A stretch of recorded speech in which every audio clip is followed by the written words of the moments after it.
नमस्कार, जय श्री कृष्ण। सोलह ज्ञान यूट्यूब चैनल में आप सभी का स्वागत है।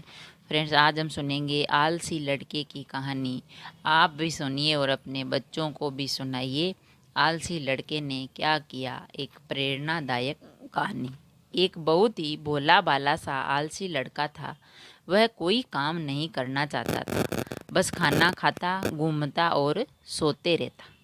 एक दिन उसे किसी ने बताया कि एक आश्रम में जहाँ पर कुछ भी नहीं करना पड़ता है और हर दिन 2 समय का खाना और नाश्ता मिलता है, तुम वहाँ जा कर के रहो।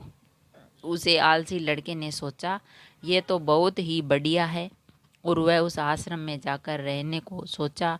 और फिर वह भोला भाला आलसी लड़का अपना सारा सांसारिक जीवन छोड़कर उस आश्रम में जाकर रहने लगा। आश्रम में गुरुजी रहते थे। वह कुछ समय सबको प्रवचन देते। वह आलसी लड़का सुनता था, बाकी समय आराम करता और फिर भर पेट खाना खाकर सो जाता। ऐसे ही उस लड़के का दिन गुजरता गया। एक दिन उस आश्रम में कुछ भी नहीं बना। नाश्ते के समय नाश्ता नहीं मिला। उसने सोचा, नाश्ता नहीं मिला, भोजन तो मिलेगा। जब भोजन के समय भी उसे भोजन नहीं मिला, लड़का दौड़ करके गुरुजी के पास गया और उसने पूछा कि आज भोजन क्यों नहीं बना। गुरुजी ने कहा, बेटा, आज एकादशी है और जितने भी आश्रम के सदस्य हैं उनका उपवास है, और तुम्हारा भी आज उपवास है। आज भोजन नहीं बनेगा। वह लड़का आलसी था और उसे भूख भी बहुत लगता। उसने गुरुजी से बोला, मैं उपवास नहीं रखूँगा, मुझे भूख लगी है, मैं खाना खाऊंगा। गुरुजी ने बोला, ठीक है, जाओ भंडारे में से सामान लेकर के आओ और आश्रम में नहीं, बाहर ले जाकर बना लो। लेकिन याद रखना, भोजन बनाने के बाद सबसे पहला भोग भगवान को लगाना और फिर तुम प्रसाद करना खाना। वह लड़का बोला, ठीक है, और फिर अनाज लेकर नदी के ओर पहुंचा। भोजन पकाने लगा, तैयार हुआ। उसके कहने लगा कि भगवान श्री राम आइए, पधारिए, भोग लगाइए। अब जब उसे लगा कि भगवान तो आ नहीं रहे हैं, तो फिर कहने लगा, मुझे मालूम है आपको तो अच्छा खाने की आदत है, मैं बना नहीं पाया और मुझे अच्छा भोजन बनाने भी नहीं आता, लेकिन जो भी रूखा सूखा बना है आकर खा लीजिए। भगवान श्री राम उसकी सरलता पर बहुत ही प्रसन्न हुए और उस लड़के को दर्शन दे दिए। उसने देखा कि भगवान श्री राम आए हुए हैं और उनके साथ में माता सीता भी आई हुई है, लेकिन लड़के ने सिर्फ 2 लोगों के लिए ही भोजन बनाया था, एक अपने लिए और दूसरा भगवान के लिए।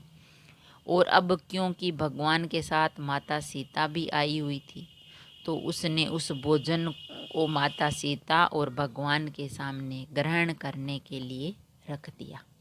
भगवान श्री राम और माता सीता ने भोजन किया और उसके बाद जब वह जाने लगे, ये भोला सा आलसी सा लड़का बोला, प्रभु आप आए, दर्शन दिए, बहुत अच्छा लगा। मुझे खाने को कुछ नहीं मिला, लेकिन कोई बात नहीं, लेकिन आपसे एक विनती है कि अगली बार जब आप आएंगे तो कितने लोग आएंगे ये बता दीजिए, ताकि मैं उतने लोगों के लिए भोजन बनाकर रखा रहूं। भगवान श्री राम ने मन ही मन मुस्कुराए और फिर अंतर ध्यान हो गए। लड़का आश्रम गया, दिन बीतता गया, फिर एकादशी का दिन आया। इस बार उसने 3-4 लोगों के लिए अनाज लेकर खाना बनाने के लिए नदी के किनारे पहुंचा और उसने बड़े प्रसन्नतापूर्वक से भोजन बनाया और इंतज़ार करने लगा, प्रभु आइए और भोग लगाइए।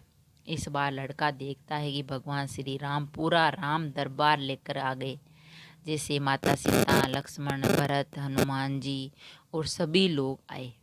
लड़के ने 3-4 लोगों का भोजन बनाया था और इस बार भी भोजन कम पड़ गया। लड़के ने निराश होकर भोजन को प्रभु के आगे रख दिया और उन्होंने भोजन किया और फिर चले गए।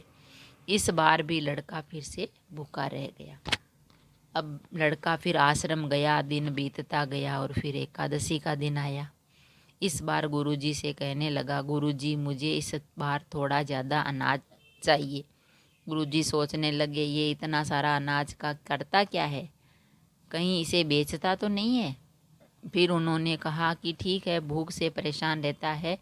लड़के ने कहा, नहीं गुरुजी, मैं भूख से परेशान नहीं रहता हूँ। प्रभु के साथ कुछ लोग आते हैं और उनको भी तो भोजन करवाना पड़ता है, तो मैं उनको भोजन करवा देता हूँ, मैं भूखा ही रह जाता हूँ। गुरुजी को लगा कि लड़का पागल हो गया है, लेकिन गुरुजी ने सोचा कि चलो एक बार चलकर देखते ही हैं कि लड़का इस अनाज का करता क्या है। वह भोला सा लड़का अनाज लेकर के नदी के किनारे पहुंचा और इस बार भोजन बनाया। नहीं, उसने सोचा कि प्रभु हर बार ज़्यादा लोगों को लेकर आते हैं, इस बार वह जितने भी आएंगे खुद बना करके भोग लगा लेंगे। और फिर प्रेम से प्रभु को बुलाने लगा। गुरुजी ये सब छुप कर देख रहे थे कि भोजन तो बनाया नहीं और प्रभु को बुला रहा है, लेकिन लड़के ने देखा कि इस बार प्रभु के साथ बहुत से लोग आए हुए हैं, तो उसने प्रभु के सामने हाथ जोड़ करके कहा, प्रभु माफ़ करना, आप बहुत सारे लोग आते हो, मुझे संख्या पता नहीं होती और मेरी हिम्मत भी नहीं होती, और इतने सारे लोगों के लिए भोजन बनाऊं, आप स्वयं आइए, बनाइए, खाइए और भोग लगाइए। प्रभु मुस्कुराते हैं और अपने साथ आए सभी लोगों के साथ मिलकर के भोजन बनाते हैं। गुरुजी ने ये सब छुप करके देखते हैं और फिर लड़के के पास आकर के कहते हैं, तुम ये कर क्या रहे हो? लड़का कहता है, गुरुजी आपको दिख नहीं रहा है कि भगवान श्री राम पधार चुके हैं, माँ सीता आई हुई है, हनुमान जी आए हैं और भी सभी लोग आए हैं, तो भोजन बन रहा है। गुरुजी ने बोला, पागल हो गए हो, मुझे तो कोई दिख नहीं रहा है। लड़का गुस्सा हो गया और बोला, प्रभु आप ये क्या कर रहे हो? एक तो मुझे भूखा रखा है और गुरुजी को दर्शन नहीं दे रहे हो। जो मुझे पागल समझ, कृपा करके गुरुजी को दिख जाओ। भगवान बोले, नहीं, मैं इन्हें दिख नहीं सकता। लड़का बोला, क्यों नहीं दिख सकते? गुरुजी को तो बहुत महान है, बहुत बड़े ज्ञानी हैं और ज्ञाता हैं।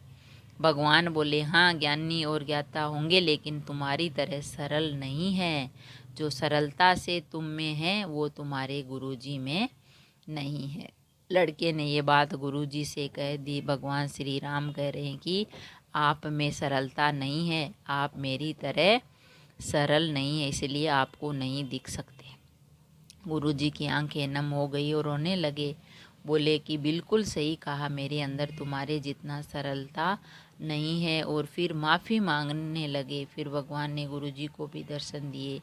ये कहानी हमें ये शिक्षा देती है कि जीवन में सरलता सबसे आवश्यक है। जितने सरल बने रहेंगे उतना जीवन में आगे बढ़ते चले जाएंगे।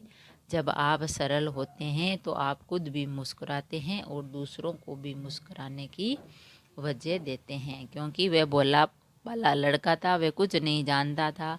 गुरुजी ने कहा भगवान को भोग लगा के फिर खाना खाना, तो उसने कहा, आओ भगवान, पहले आप भोग लगाओ फिर मैं खाना खाऊंगा। तो जब उसने सरल स्वभाव से बुलाया तो भगवान स्वयं आए, माता सीता आई और भगवान श्री राम का जो परिवार है वो भी खाना खाने आया। तो इस कहानी से फ्रेंड्स हमें ये शिक्षा मिलती है कि जीवन में सरलता सबसे आवश्यक है। हमें सरल जीवन रखना चाहिए, कटु वचन, कपटता, निश्चलता नहीं रखनी चाहिए। जितने सरल बने रहेंगे उतना ही जीवन में आगे बढ़ते चले जाएंगे। जब आप सरल होते हैं तो आप खुद भी मुस्कुराते हैं और दूसरों को भी मुस्कुराने की वजह देते हैं। अगर कहानी पसंद आई तो लाइक और शेयर ज़रूर। ऐसी और कहानी और कथा सुनने के लिए चैनल को सब्सक्राइब करें। थैंक यू, धन्यवाद।